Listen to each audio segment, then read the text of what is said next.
আসসালামু আলাইকুম বন্ধুরা, সকলকে স্বাগত জানাচ্ছি।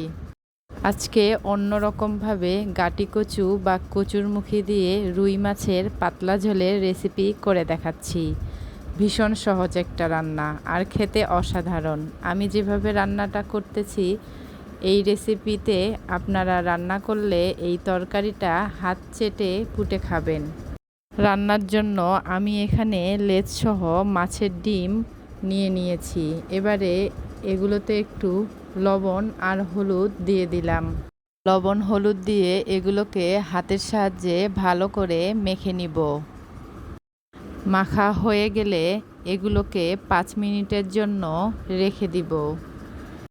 আজকে আমার এই রেসিপিটি ভালো লাগলে ভিডিওতে লাইক, শেয়ার ও কমেন্ট করতে ভুলবেন না। এখানে আমি একটি কড়াইতে রান্নার তেল দিয়ে ভালো করে গরম করে নিয়েছি। তেল ভালো করে গরম হয়ে গেলে আঁচটা মাঝারি করে আমরা লবণ হলুদ মাখানো মাছের টুকরোগুলো ভেজে নিব। তেল যতক্ষণ না ভালো করে গরম হবে ততক্ষণ কিন্তু মাছ ছাড়তে যাবেন না, তাহলে কিন্তু কড়াইয়ের তলায় মাছ লেগে যেতে পারে। এবারে আমি লালচে করে 2 পিঠ উল্টে পাল্টে ভেজে নিব।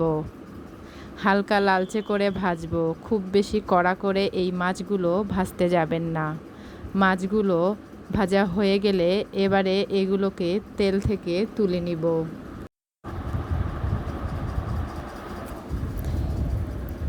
এবার আমি এই একই তেলে কিছু কচুরমুখী ভালো করে ছিলে ধুয়ে রেখেছিলাম। এবার এগুলোকে ভাজতে দিয়ে দিব। এগুলোকে আমি 2 থেকে 3 মিনিটের মতো ভেজে নিব। বেশি ভাজবো না। একটু কচুগুলোর কালার চেঞ্জ হয়ে এলেই এগুলোকে কড়াই থেকে তুলে নিব।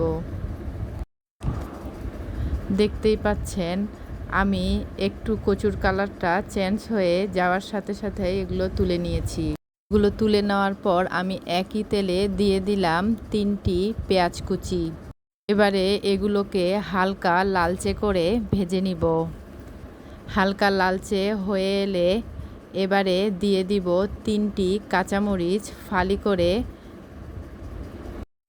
দিয়ে দিব পরিমাণ মতো লবণ, দিয়ে দিব রসুন বাটা 1.5 চা চামচ। এবারে দিব জিরা গুঁড়ি 1 চামচ, হলুদ গুঁড়ি পরিমাণ মতো, দিয়ে দিব লঙ্কা গুঁড়ো 1/2 চা চামচ। আপনারা যেরকম ঝাল পছন্দ করেন সেই অনুযায়ী মরিচটা দিয়ে দিবেন। এবারে আমি সবগুলো মশলাকে ভালো করে কষিয়ে নিব। 3 থেকে 4 মিনিটের মতো মশলাগুলো কষাবো এবং তাতে একটু পানি অ্যাড করে দিব যাতে মশলাগুলো পুড়ে না যায়।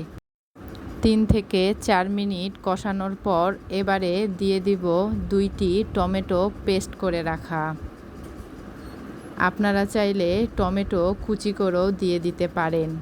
এখন আবারও একটু সময় নিয়ে এগুলোকে কষাবো। কষানো হয়ে গেলে দেখবেন তেলটি ছেড়ে দিয়েছে। তখন দিয়ে দিব ভেজে রাখা গাটি কচুগুলো। এবার এগুলোকে ভালোভাবে মশলাগুলোর সাথে মিশিয়ে 2 থেকে 3 মিনিট কষিয়ে নিব।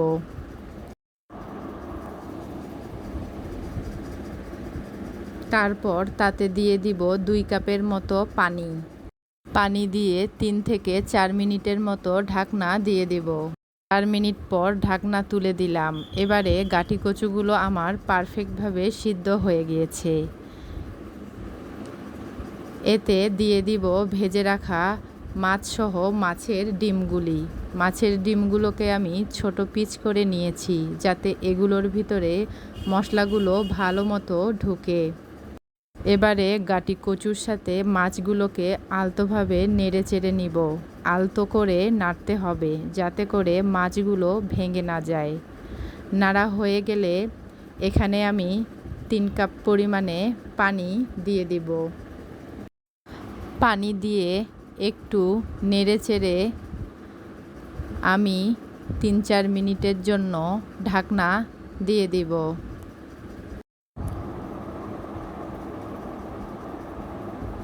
4 মিনিট পর ঢাকনা তুলব।